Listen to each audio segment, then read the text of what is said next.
राजा बलि के द्वार पर वामन भगवान आए। आकर के बोले, राजा बलि बोला कि भैया क्या करूं बताओ, घर बनवा दूं, स्कूल बनवा दूं, पाठशाला बनवा दूं, यूनिवर्सिटी बनवा दूं, महाराज विवाह शादी ना हो रहा है तो कन्या ले आऊं तुम्हारे लिए, बौनी तुम्हारे बराबर। बोला ये सब कुछ नहीं चाहिए। बोला फिर? बोला दान देना है तो मेरी अनुसार दे। क्या? बोला 3 पग भूमि दे। और ये बोला महाराज तुम्हारे इतने छोटे छोटे कदम हैं, खटिया भी नहीं बिछेगी 3 पग में। बोला पहले बेटा दे तो तब बताऊं, छोटा है कि बड़ा है, पहले दे। भगवान वामन बन के आए और फिर भगवान विराट बन करके 2 पग में 7 तल नीचे 7 तल ऊपर सबको माप दिया। बोला बोल तीसरा कहां रखो? तू तो 3 पग दिया है। बलि बोला आप कहां से लाऊं? सब तो माप दिए 2 ही में। पत्नी बगल में खड़ी थी, तुम मूर्ख ही रह जाओगे। अरे कहो कि अभी तुमने हमारी संपत्ति को मापा है। हे भगवान तुम्हारा तो तभी कोई पूर्ण रूप से हो सकता है जब तुम उसके अहंकार को भी माप करके अपना लो। मेरे सर पर पांव रखो और मेरे अहंकार को स्वीकार कर लो, मेरे अहंकार को समाप्त कर दो। तीसरा पग भगवान ने उसके मस्तक पर रखा। तुम्हारी संपत्ति कोई ले ले भगवान या गुरु से कुछ बनने वाला नहीं है। ये खोपड़ी में जो है ना वो उनको दे दो। इसीलिए यह तन विष की बेलरी और गुरु अमृत की खान, और ये शीश दिए जो सदगुरु मिलया तो भी सस्ता जान। शीश दे दो। शीश में क्या है? अखरोट की तरह इतना बड़ा दिमाग, बटन की तरह 2 आंखें, पता नहीं क्या क्या देख रही हैं। सूप की तरह 2 कान, शर्मा की भाग गई, बर्मा की भाग गई और तुम्हारी बच गई। ये कान, ये नासिका, भगवान के चरणों पर चढ़ी हुई तुलसी का सुगंध लो। और ये जिह्वा, इतने गुरु को दान कर दो। तो महाराज जी काट के दान करना होगा क्या? नहीं, काटना नहीं है। उनकी प्रज्ञा, उनके प्रबोध, उनके ज्ञान के अनुसार इसका व्यवहार करो बस। आंखें तुम्हारी ही हैं, जिह्वा तुम्हारी है, कान तुम्हारे ही हैं। पानी फिल्टर करके पीते हो, पर दुनिया की गंदी से गंदी बातें बिना फिल्टर के सुन लेते हो। आरओ चाहिए। हम बाहर का पानी नहीं पीते, आरओ पीते। RO RO RO. लेकिन बात मंथरी की भी सुनते हैं।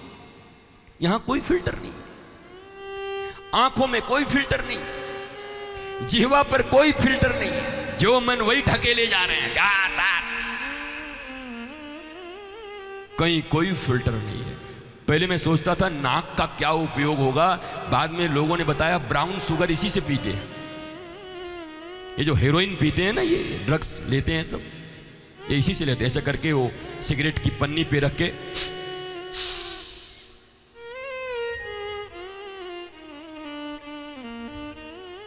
ड्रग्स लेते हैं नाक से। तो शीश दिए जो सदगुरु मिलया तो भी सस्ता जान। तुम भगवान को अपनी संपत्ति दो, शरीर दो, इससे कुछ नहीं होता।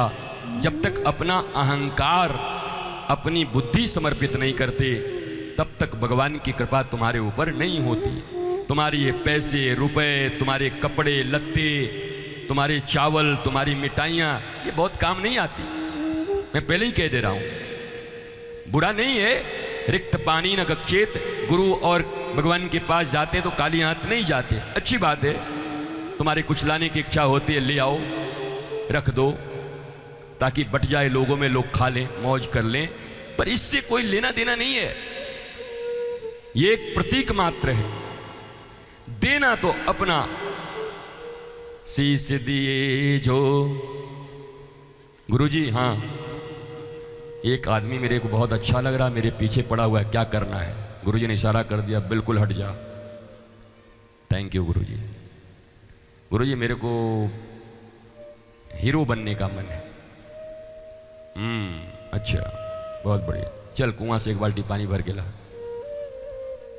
तो आम कहे अगर वो नीम कह दें फिर भी मानने को राजी हो, तब समझना मेरे जैसा ही बोल दें तब मैं मान लूं, तो अपना ही मान रहे हो, गुरु की कहाँ मान रहे हो। गुरु की मानने की एक ही बात है, उन्होंने बिल्कुल विपरीत कह दिया मेरे, तुमको विपरीत लगता है। गुरु और शिष्य जा रहे थे, 4 दिन से भूखे थे, सोने की कुछ मुहरें गिरी हुई थी, इतना। शिष्य ने कहा गुरुजी 2-4 उठा ले क्या, महीनों का खाना बन जाएगा। गुरु ने कहा चुपचाप चल। शिष्य कहा ये न खुद खाएगा ना हमको खाने देगा, खुद भी मरेगा हमें भी मारेगा ये। गुरुजी आगे बढ़े, चेला ने लगा दिया हाथ, लगाया चिल्ला, क्या हुआ। उसी स्वर्ण मोहरों के नीचे काला नाग छिपा हुआ था। जैसे ही हाथ लगाया मारा, टक से चेला रह गए वहीं पर, भूख मिट गई। एक दिन और भूखा रहता, मरता नहीं, गुरु के साथ था। कभी कभी जीवन में ऐसे निर्णय लेने पड़ते हैं महाराज कि स्पष्ट लॉजिकली दिखाई पड़ता है कि ये राइट है, ये सही है, पर याद रखो उस समय गुरु के निर्णय को ही मानना चाहिए।